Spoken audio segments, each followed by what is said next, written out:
بسم اللہ الرحمن الرحیم۔ ناظرین السلام علیکم۔ چند دن پہلے ہم نے امام ابن تیمیہ رحمۃ اللہ علیہ کی حیات پر ایک ویڈیو بنائی تھی، وہ بڑے لوگوں نے پسند کی اور اس کو دیکھا گیا۔ آج ہم ہندوستان کے ابن تیمیہ کی بات کریں گے۔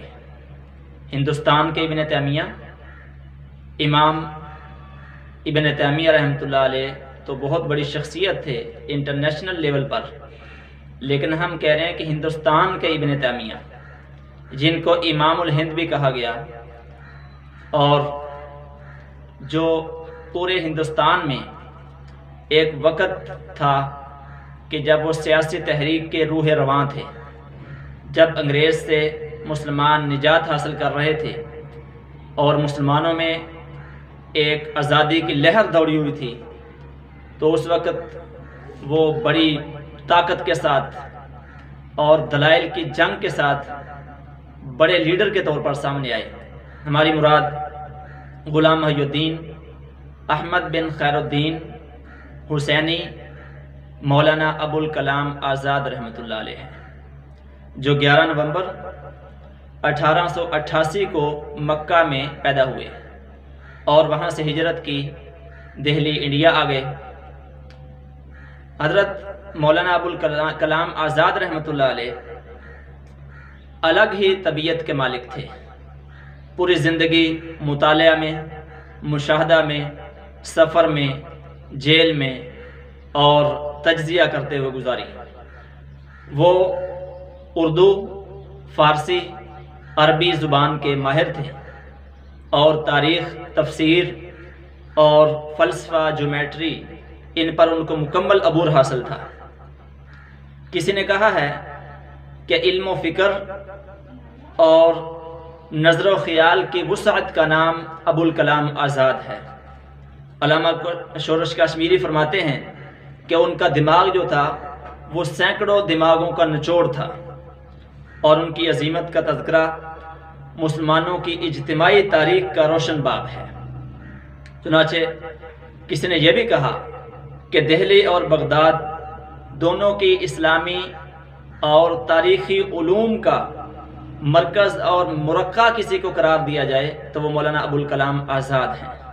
اس لیے ان کی وفات پر کسی نے کہا تھا کہ آج علم کا سہاگ اجڑ گیا ہے۔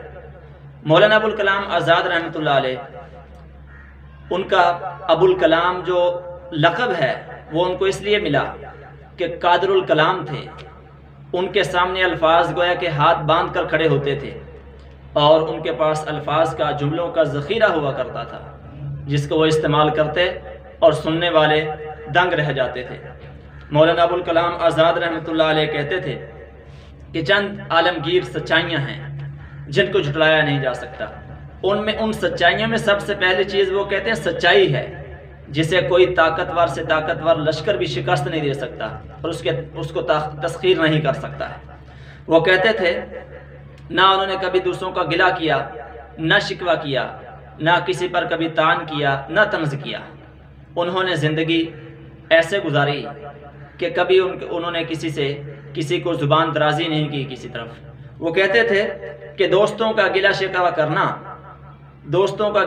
کرنا یہ اپنی کمزوری کی علامت ہوا کرتا ہے، اور اس میں اپنی شکست نمایاں ہوتی ہے۔ مولانا ابوالکلام آزاد رحمۃ اللہ علیہ دوستوں کے بارے میں فرماتے ہیں کہ دوست انسان کو نہایت احتیاط کے ساتھ منتخب کرنے چاہیے، کیونکہ دوست کے بغیر زندگی ویران ہے، اور اگر دوست برا مل جائے تو زندگی برباد ہے۔ تو وہ کہا کرتے تھے کہ تنہائی میں جب میں نے مطالعہ کیا اور میں نے غور و فکر کیا تو اس سے مجھے ذہنی بالیدگی، یعنی میرا ذہن بہت زیادہ پختہ ہوا، اور سفر کے مشاہدوں نے میری نگاہ کو بہت زیادہ وسعت دی۔ چنانچہ ان کی زندگی مطالعہ میں، کتابوں کے مطالعہ میں، انسانوں کے مطالعہ میں گزری، اور پوری زندگی تحریک تھی ان کی۔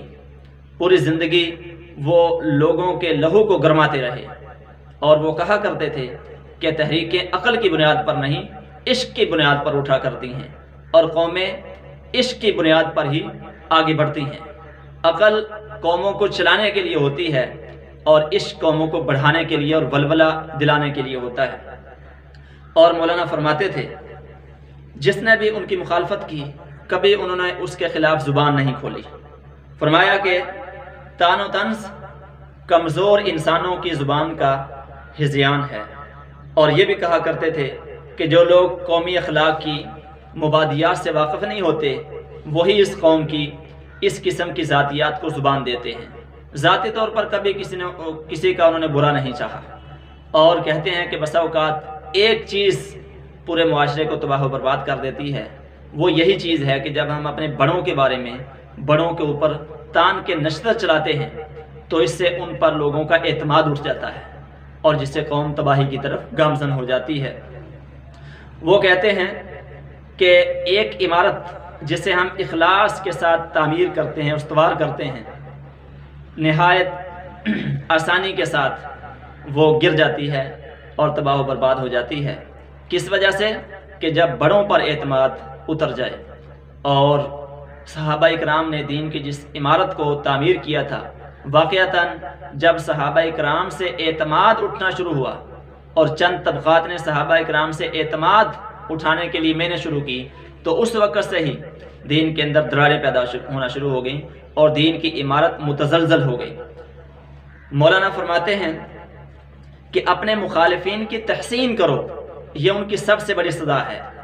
اور ایک دفعہ خود ایک اسماعیل نامی دوست سے ناراضگی ہوگی، فرمانے لگے کہ وہ آئینہ ہے اور آئینے میں کبھی غبار آ ہی جایا کرتا ہے۔ اور وہ یہ بھی کہتے ہیں کہ جو لوگ کسی مقصد کے لیے زندگی گزارتے ہیں وہ کبھی بھی کسی کی تنقید کو، کسی کے تان کو خاطر میں نہیں لاتے، وہ اس پر غور ہی نہیں کرتے کہ دنیا ان کے بارے میں کیا کہہ رہی ہے، وہ تو خود اپنے متعلق سوچتے ہیں اور اپنے قدموں کی نگرانی کرتے ہیں۔ وہ کہتے ہیں کہ اگر اپنے فیصلوں کی سچائی پہ یقین ہے تو اس کی پرواہ نہ کرو کہ دنیا تمہارے متعلق کیا سوچتی ہے اور دنیا تمہارے متعلق کیا رائے رکھتی ہے، بلکہ آگے بڑھتے چلے جاؤ، منزل تمہارے لیے ہے اور تمہارا کام ہے اپنے فیصلوں کی سچائی پر یقین کرتے ہوئے آگے بڑھتے چلے جانا۔ مولانا ابوالکلام آزاد رحمۃ اللہ علیہ کہتے ہیں کہ جو لوگ اس اصول پر عمل کر لیتے ہیں، یعنی وہ اپنے فیصلوں کی سچائی پر یقین کرتے ہوئے آگے بڑھتے رہتے ہیں، تو وہ دنوں کے اندر کسی تحریک کا قلعہ اٹھا سکتے ہیں اور کسی تحریک کو کامیابیوں سے ہمکنار کر سکتے ہیں۔ وہ راکھ سے شعلے اور ذرات سے قلعے تعمیر کر سکتے ہیں۔ زندگی کے بارے میں مولانا ابوالکلام آزاد کا بہت شاندار تبصرہ ہے اور بہت خوبصورت بات کہی انہوں نے۔ وہ کہتے ہیں کہ زندگی نہ تو بھڑک اٹھنے کا نام ہے نہ بجھ جانے کا نام ہے، بلکہ زندگی سلگتے رہنے کا نام ہے۔ شعلے یہ چنگاری کی طرح سلگتے رہنے کا نام ہے، اور اسی سے زندگی کا چراغ آگے جلتا رہتا ہے۔ اور کہا کہ دل جب تک لذت آشنائے درد نہ ہو اس وقت تک یہ برف کی ایک کاش کی طرح ہے، برف کے ایک ٹکڑے کی طرح ہے جو پگھل کر پانی تو بن سکتی ہے لیکن بھڑک کر آگ نہیں بن سکتی۔ لہٰذا دل کو لذت آشنائے درد ہونا چاہیے تاکہ انسان آگ کی طرح، انسان چنگاری کی طرح سلگتا رہے اور اس کی زندگی جو ہے وہ روشن رہے اور دیے کی طرح جلتی رہے۔ اور مولانا ابوالکلام آزاد رحمۃ اللہ علیہ نے اپنی زندگی میں بے شمار کام کیے، بڑے بڑے کام کیے، اسی لیے ان کی وفات پر بڑے بڑے لوگوں نے کلمات کہے اور ایسے ایسے کلمات کہے کہ انسان حیران ہو جاتا ہے۔ حضرت شیخ